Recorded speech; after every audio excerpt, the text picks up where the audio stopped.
My name is Lizzie R. Gould, and I am 34 years old. I sent $8,000 to help my parents repair their roof, and 2 weeks later my sister posted photos of a full renovation party where everyone was invited except me. I remember the phone call clearly because my mom sounded unusually gentle, the way she did when I was a kid, and she wanted something handled fast without questions.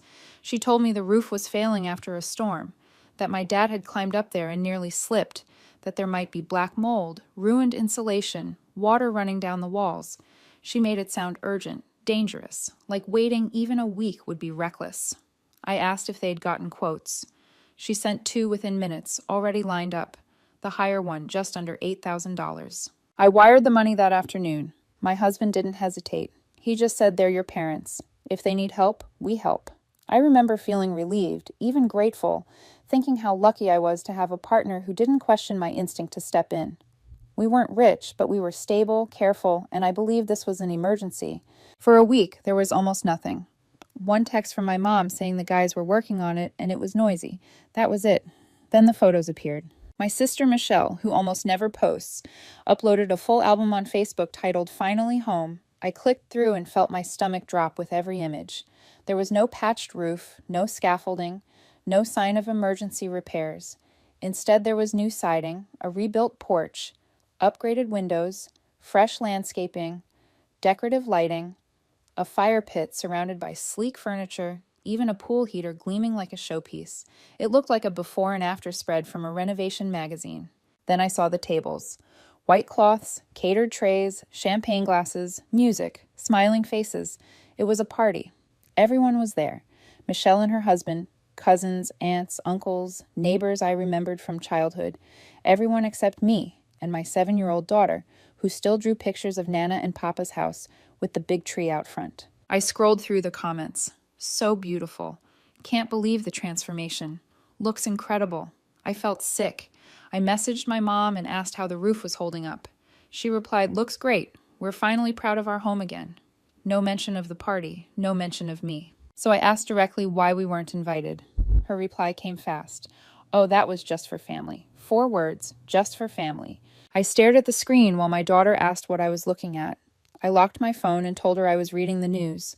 Then I went into my office, logged into the shared account my parents had access to, and moved every dollar of the $8,000 back into my personal one. I didn't explain. I didn't warn anyone. I just took it back. By the next morning, I had 51 missed calls. By mid-morning, my phone wouldn't stop vibrating. My mom, my dad, Michelle. 2 cousins I barely spoke to. One text from Michelle asking why I was being dramatic, like this was a misunderstanding over dinner plans instead of $8,000 and a lie. I didn't respond to any of it. I put my phone face down on the desk and tried to work, but my body knew before my mind did that this wasn't going to stay contained. The pounding on the door started just after noon. Heavy, urgent, loud enough that a neighbor across the street opened her blinds.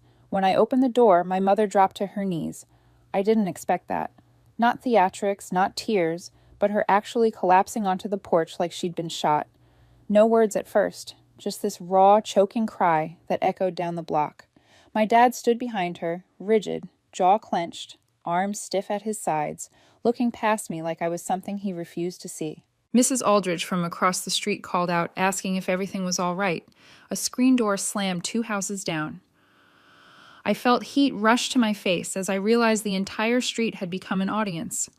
My mom wailed that I'd stolen their money, that I'd taken it back after they trusted me. That sentence didn't even make sense, but she said it loud enough to make it sound true. My first thought was my daughter. She was inside. She could hear this. My husband appeared behind me, calm but visibly done, and we exchanged a look that said we couldn't let this continue on the porch. I stepped aside. My mother crawled in, still sobbing. My father followed without a word. We didn't offer drinks. We didn't sit. We stood there in the living room like this was a negotiation neither side wanted to start. I asked one question. What was that party? Why weren't we invited? My mom dabbed at her eyes and gave a rambling explanation about neighbors and close family and not wanting to stress us out. I asked her what I was then. She didn't answer. Eventually, after enough silence that even my dad shifted uncomfortably, she admitted they never fixed the roof. A neighbor patched it for free. The $8,000 I sent went toward a renovation loan. New siding, windows, outdoor upgrades. She said it like she was listing necessities, not luxuries. "You said Dad nearly fell off the roof," I said. My dad finally spoke. It was slippery. "So you scared me into sending money, then used it to renovate your house and throw a party you didn't even invite us to." "We didn't want to stress you out," my mom said, like that explained anything. Then her tone changed. The crying softened. Her voice dropped. She asked me to put the money back because the contractor was threatening legal action, because they were short, because they needed to finish the second phase. I just stared at her, trying to understand how she could still be asking. Then she pulled an envelope from her purse and handed it to me like a peace offering. Inside was a wrinkled catalog page with a massive dollhouse circled in red marker, the one my daughter had begged for all summer. She said it was already in their car, already paid for. She said my daughter deserved something nice and that I shouldn't let adult problems affect her. It took everything in me not to laugh. They lied, they used my money, they humiliated me, and now they were trying to buy their way back in through my child. I told her my daughter would love it, and that they were still walking home. My dad asked if we were really throwing them out. I reminded him they lived 10 blocks away. They stood there for a moment like they didn't believe me, then left without apologizing. My daughter loved the dollhouse. Of course she did. She didn't know it wasn't a gift. It was bait. I thought that would be the end of it. I honestly believed that after the lying was exposed, after the porch scene and the dollhouse bribe failed, they would retreat, embarrassed and quiet. I underestimated how deeply they needed control. The silence lasted 9 days, not even 2 full weeks, and then the pressure started again. Slower this time, more calculated. The first call came from my aunt, my dad's sister. She opened with, "I heard there's been some tension," in that careful tone that meant she already knew a version of the story. I told her I wasn't ready to talk. She sighed and said, "Well, you know how your mom is," as if that sentence explained everything and excused anything. That same night, my mom texted me, "No greeting, just your father hasn't eaten properly in days. I hope you're happy." I ignored it. The next morning there was another message. "Do you think your daughter even remembers us?" A few hours later, "I guess your husband's opinion matters more than your own now." That one hit where it was supposed to. They were testing angles, switching tactics, guilt first, then doubt, then subtle attacks meant to make me feel small and alone. She escalated publicly after that. She posted a photo of the dollhouse still in the box, sitting in their garage, soft lighting, carefully staged, with a caption about buying something special for our little princess, and maybe one day her mother letting her have it. The comments poured in. "Grandparents are irreplaceable. Kids always come back around." Michelle added a heart emoji, the same sister who hadn't shown interest in my life unless she needed something. Then they started showing up. My dad appeared at the grocery store near my daughter's school, right by the frozen food aisle, arms crossed, asking if I was going to keep dragging this out. My mom showed up 2 days later at the coffee shop near my office, sat at the table next to mine pretending to read a magazine, then said loudly enough for the barista to hear if I was really okay with my daughter growing up without grandparents. I didn't answer. I walked out.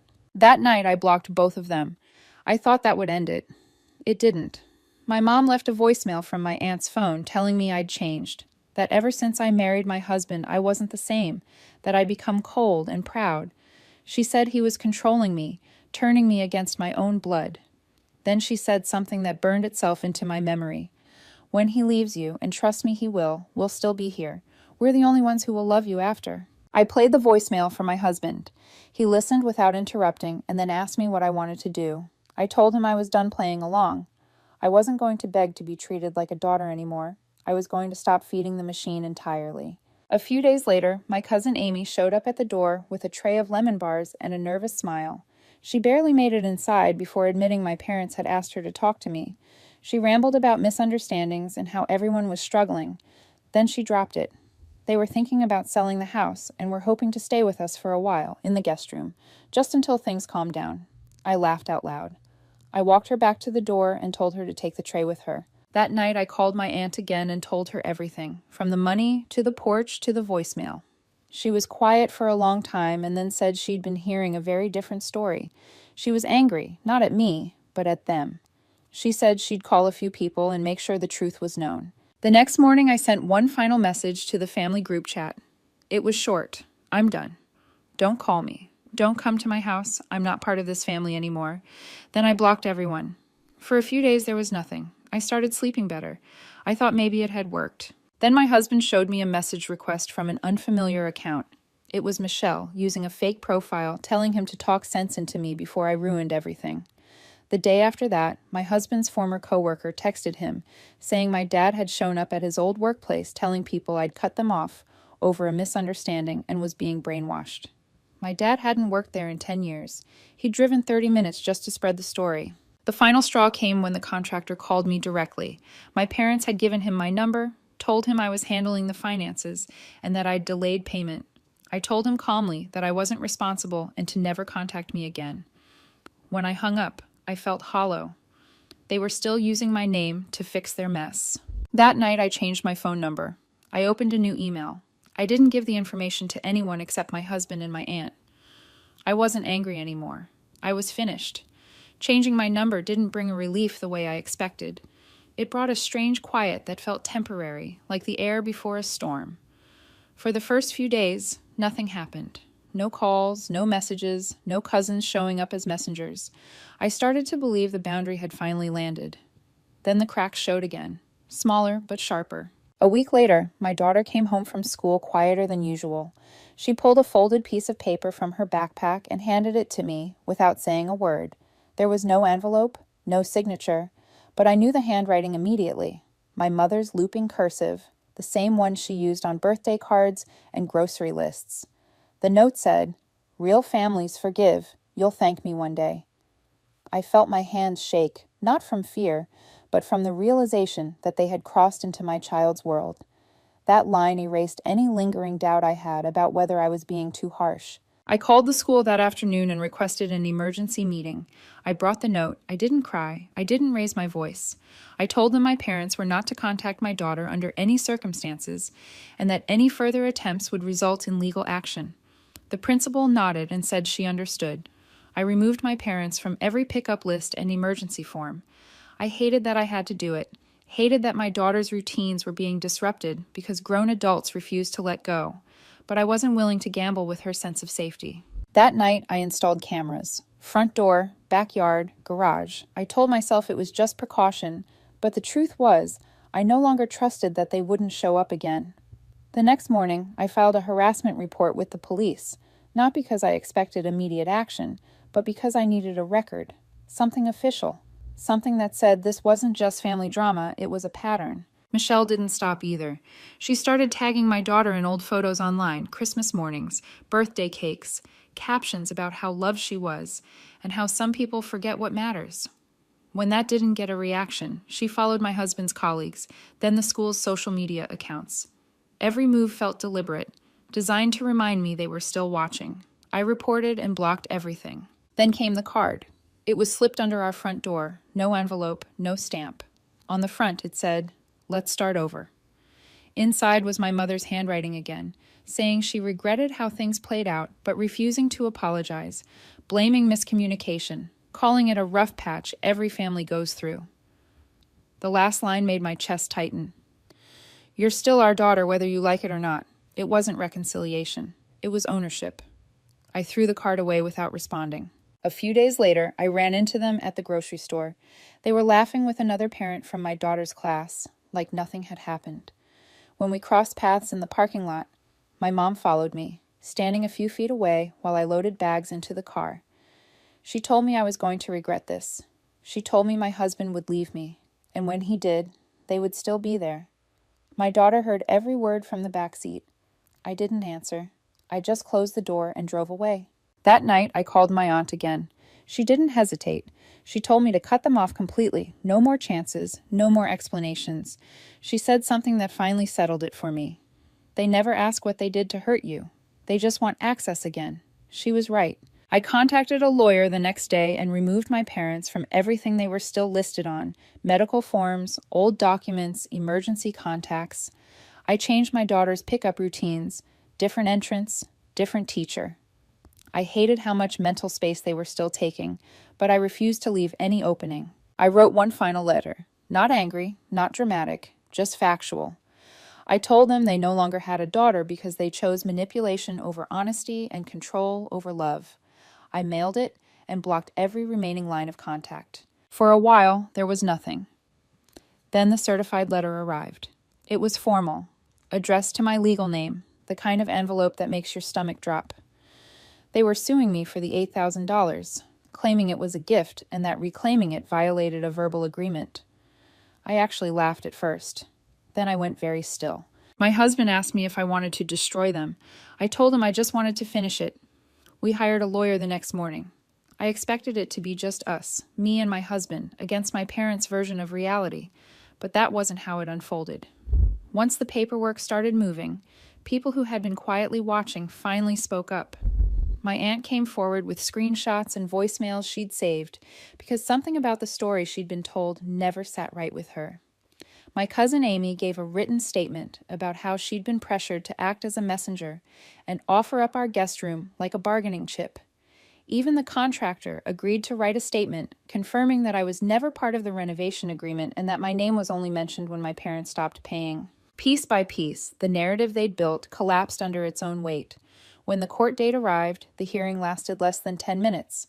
The judge barely looked up from the file before dismissing the case, calling it a gross misuse of legal resources and warning my parents that they were bordering on frivolous litigation. I felt something loosen in my chest. Not relief exactly, but certainty. And then my mother stood up. In a quiet courtroom full of strangers, she raised her voice and said, "She's not our daughter anymore. She doesn't deserve what we gave her." For the first time in my life, I smiled at her. Not out of cruelty, but because she finally said the truth out loud. She never loved me for who I was. She loved the version of me that obeyed, paid up, stayed small, and never said no. The moment I outgrew that version, I became disposable. After that day, everything stopped. No more letters, no more fake accounts, no more surprise encounters. It's been 8 months. My daughter is thriving. My marriage is stronger than it's ever been.